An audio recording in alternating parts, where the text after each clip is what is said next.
إن الحمد لله تعالى نحمده ونستعين به ونستغفره ونعوذ بالله تعالى من شرور أنفسنا وسيئات أعمالنا.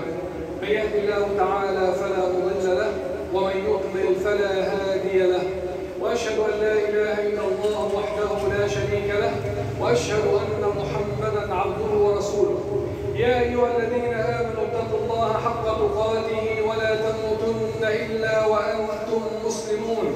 يا أيها الناس اتقوا ربكم الذي خلقكم من نفس واحدة وخلق منها زوجها وبث منهما رجالا كثيرا ونساء، واتقوا الله الذي تساءلون به والأرحام إن الله كان عليكم رقيبا.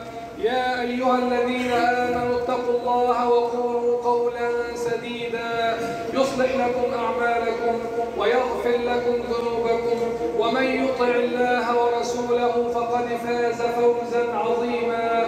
أما بعد، فإن أصدق الحديث كتاب الله تعالى، وخير الهدي هدي محمد صلى الله عليه وآله وسلم، وشر الأمور محدثاتها، وكل محدثة بدعة، وكل بدعة ضلالة، وكل ضلالة في النار. هذا هو الدرس الرابع إن شاء الله عز وجل من قصة قابيل وهابيل، وكنا قد وقفنا عند قول هابيل لقابيل: لئن بسطت إلي يدك لتقتلني ما أنا بباسط يدي إليك لأقتلك إني أخاف الله رب العالمين. هنا سؤال وفائدة. أما السؤال فهو: لماذا استسلم هابيل لقابيل؟ ألم يكن في وسعه أن يدافع عن نفسه؟ ألم يكن في وسعه أن يرد العدوان؟ أليس هذا حقه؟ والجواب من وجهين. الوجه الأول كما قال أهل العلم عليهم رحمة الله أن هذا الرجل بلغ به من الصلاح المبلغ العظيم، لدرجة أنه أراد أو هانت عليه نفسه حتى تبذل في سبيل الله عز وجل فينعم بالجنة ويكون أخوه هو الخاسر والعياذ بالله تبارك وتعالى. لذلك قال له بعد ذلك، قال: لئن بسطت إلي يدك لتقتلني ما أنا بباسط يدي إليك لأقتلك إني أخاف الله رب العالمين إني أريد أن تبوء بإثمي وإثمك فتكون من أصحاب النار وذلك جزاء الظالمين. هذه موعظة كان الواجب على قابيل أن يلتفت إليها وأن يتقي الله عز وجل، ولكن الأمر كما قال: وذكر فإن الذكرى تنفع المؤمنين. فالذي ينتفع بالتذكر هو المؤمن فقط، أما غير المؤمن فلو قرأت عليه القرآن كاملا ما انتفع ولا بحرف واحد، كما قال تعالى: وما تغني الآيات والنذر عن قوم لا يؤمنون. وكما قال تعالى: إن الذين حقت عليهم كلمة ربك لا يؤمنون ولو جاءتهم كل آية حتى يروا العذاب الأليم. فهذا هو الوجه الأول. الوجه الثاني وهو أنه لم يكن في شرعهم آنذاك أن يدفع الإنسان من اعتدى عليه، وهذا قطعا ليس في شرعنا نحن. في شريعة محمد عليه الصلاة والسلام من اعتدى عليك وأراد أن يسلب مالك أو أن يأخذ عرضك أو أن يأخذ أرضك أو أن ينتقم أو أن يعتدي عليك أنت شخصيا، فيجب عليك أن تدافع عن نفسك وعن مالك وعن أهلك وعن عرضك حتى ولو كلفك ذلك روحك. هذا في شريعتنا نحن. في الحديث أن رجلا أتى النبي صلى الله عليه وسلم وقال: يا رسول الله، الرجل يريد أن يأخذ مالي. فقال عليه الصلاة والسلام: ذكره بالله. قل له: يا أخي حرام واتق الله، كما فعل هابيل مع أخيه قابيل. قال: فإن لم يتذكر؟ قال: استعن عليه من حولك من المسلمين. قال: فإن لم يكن حولي أحد من المسلمين؟ قال: فاستعن عليه السلطان الشرطة يعني في زماننا هذا. قال فإنها السلطان عني، يعني بعيد، وعجل ذلك علي، يريد أن يأخذ مالي بغير حق. فقال عليه الصلاة والسلام قاتل دون مالك حتى تكون من شهداء الآخرة أو تأخذ مالك. وفي حديث آخر قال رجل يا رسول الله الرجل يريد مالي، قال لا تعطيه مالك. قال فإن قاتلني، قال قاتله. قال فإن قتلته، قال هو في النار. قال فإن قتلني، قال فأنت شهيد.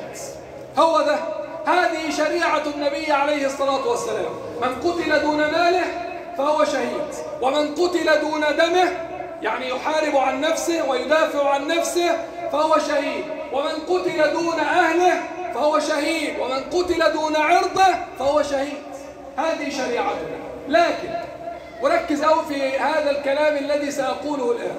قال أهل العلم إذا وقعت فتنة بين المسلمين وتحير الإنسان أين الحق، يعني فئتان عظيمتان من المسلمين يحارب بعضهم الآخر، وأنا لا أعرف من هو المحق ومن هو المخطئ، ماذا أفعل؟ حينئذ يجب علي أن أعتزل هذه الفتنة.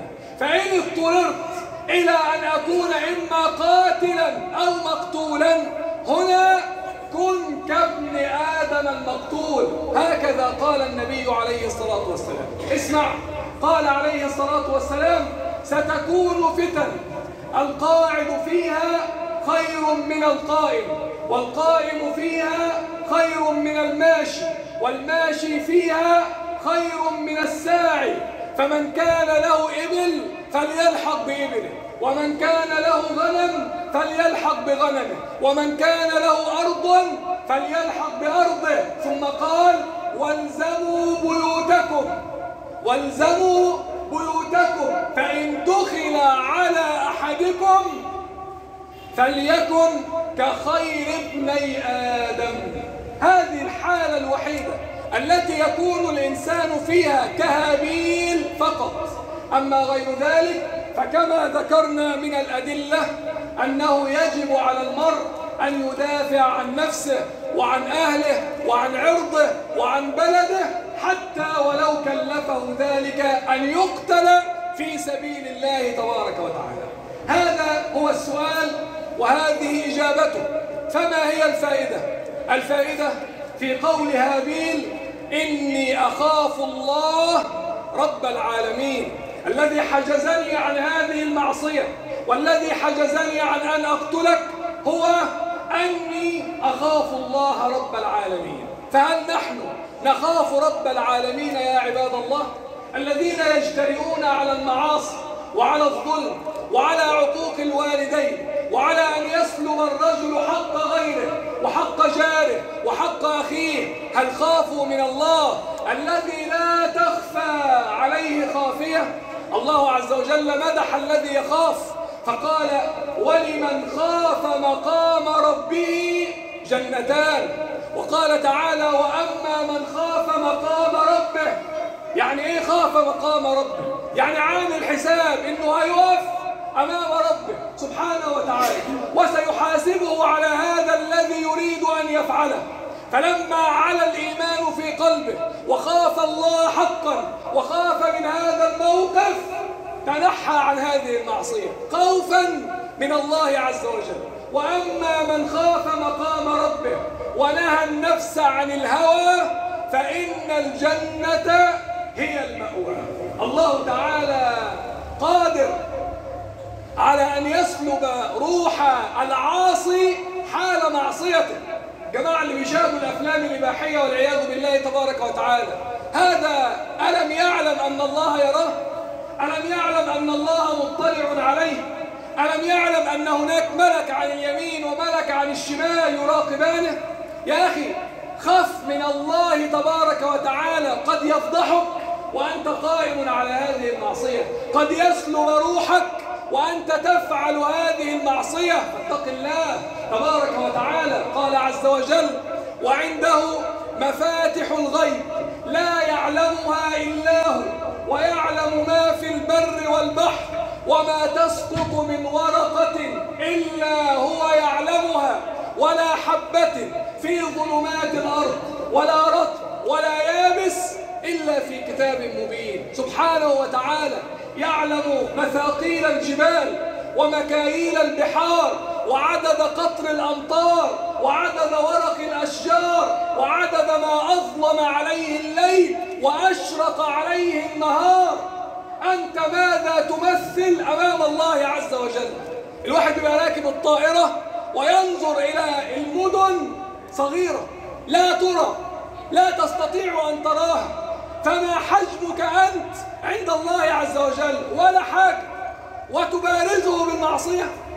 الله عز وجل يقول: وما قدر الله حق قدره والأرض جميعا قبضته يوم القيامة والسماوات مطويات بيمينه سبحانه وتعالى عما يشركون. في الصحيحين أن النبي صلى الله عليه وسلم قال: 7 يظلهم الله في ظله، أي في ظل عرشه، يوم لا ظل إلا ظله. منهم رجل دعته امرأة ذات منصب وجمال فقال: إني أخاف الله. فقال: إني أخاف الله. يوسف عليه السلام كلنا يحفظ قصته ويعلم مراودة امرأة العزيز له. لو أن واحدا منا الآن وقع في ما وقع فيه يوسف لوقع في الفاحشة، إلا أن يعصمه الله تبارك وتعالى. ينبغي على المرء أن يعظم الله. لما راودته التي هو في بيتها عن نفسه وغلقت الأبواب وقالت: هيت لك، وفي قراءة وقالت: هئت لك، يعني تزينت لك وتصنعت لك. ويوسف عنده كل المقومات التي تدعوه إلى المعصية. كان شابا، والداعية المعصية في الشباب قوية، لم يكن شيخا كبيرا. كان عزبا، يعني ليس له زوجة سيفضي إليها بعد هذا. كان غريبا، والغريب لا يستحي في بلد الغربة مما يستحي منه بين أهله وجيرانه وأصحابه ومعارفه. كان عبدا مسترقا، والمرأة هي الآمرة وهي الداعية، وكانت جميلة وغلقت الأبواب وقالت: هيت لك. ومع كل هذه الدواعي قال: معاذ الله، معاذ الله، إنه ربي أحسن مثواي. العزيز رجل خدني من قاع الأسر وجعلني في مقام الولد وقال: أكرمي مثواه عسى أن ينفعنا أو نتخذه ولدا. أبعد هذا الإحسان يكون الغدر؟ أبعد هذا الإحسان يكون الطعن في العرض؟ لا، إنه ربي أحسن مثواي إنه لا يفلح الظالمون. لذلك تحقق في يوسف ومن على شاكلته مرتبة اسمها مرتبة الإحسان. قال عليه الصلاة والسلام: الإحسان أن تعبد الله كأنك تراه، فإن لم تكن تراه فإنه يراك. لذلك اسمع إلى هذا الكلام الجميل الذي قرأته اليوم. لما كان موسى محسنا، اسمع، سمى الله تعالى قصته أحسن القصص، ورتب على الإحسان إتيانه الحكم والعلم في الشباب. قال: ولما بلغ أشده آتيناه حكما وعلما وكذلك نجزي المحسنين. ولما دخل السجن وصفاه السجناء بالإحسان، قالوا: نبئنا بتأويله إنا نراك من المحسنين. ومكن الله تعالى له بالإحسان.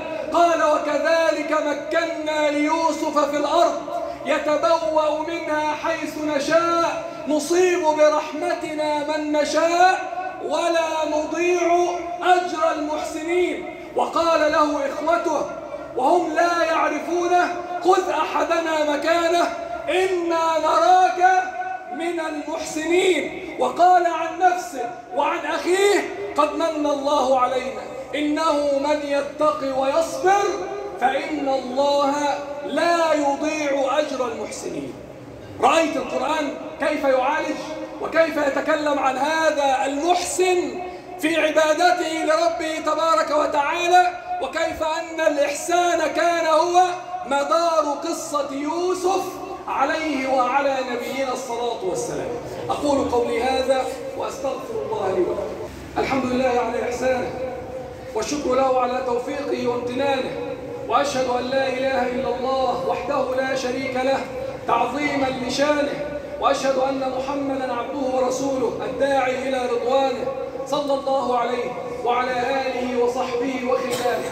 من القصص التي دائما أحب أن أذكرها في هذا المقام قصة عبد الله بن عمر، وبعض العلماء بيرويها عن عمر نفسه، عن عمر بن الخطاب مع الغلام الراعي، راعي الغنم.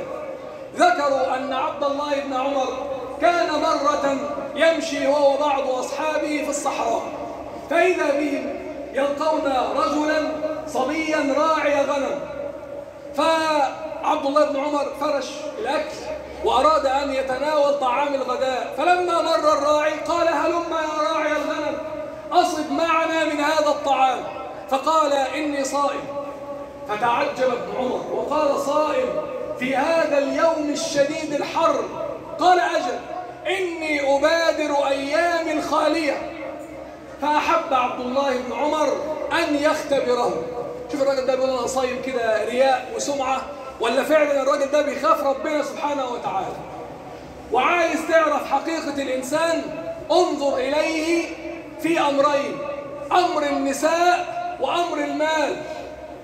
مالكش علاقة بنساء غيرك ولا بمال غيرك، بهذا تكون بلغت غاية الإحسان عند الله عز وجل. فقال له عبد الله بن عمر مختبرا: أعطني شاة من هذا الغنم. فقال: إنها ليست لي، إنها لسيدي. قال له: يا أخي بسيطة، يعني أنت هتغرق في بحر. إذا جاءك سيدك وسألك قل له أكلها الذئب، ويعني كان معك، وسأعطيك ثمنها. فقال له: قلت لك إنها ليست لي، إنها لسيدي. فأصر عليه ابن عمر، فإذا بالغلام يرفع يده إلى السماء ويقول: فأين الله؟ فأين الله؟ فأين الله؟ ثم تركه وانصرف. فبكى عبد الله بن عمر رضي الله عنهما وجعل يقول: فأين الله؟ في الصباح سأل عنه عبد الله بن عمر وبحث فعرف مكانه، فذهب إلى سيده وقال: عندك غلام يسرح بالغنم؟ قال: أجل. قال: أرني إياه. فأراه. قال: أريد أن أشتريه منك. فاشترى الغلام ثم اشترى الغنم، ثم قال للغلام: أنت حر لوجه الله، وهذه الغنم ملكك.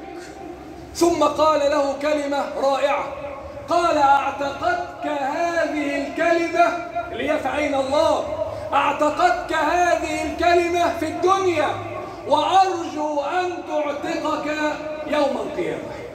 كم من أناس يقبلون الرشاوي ولا يقولون فأين الله؟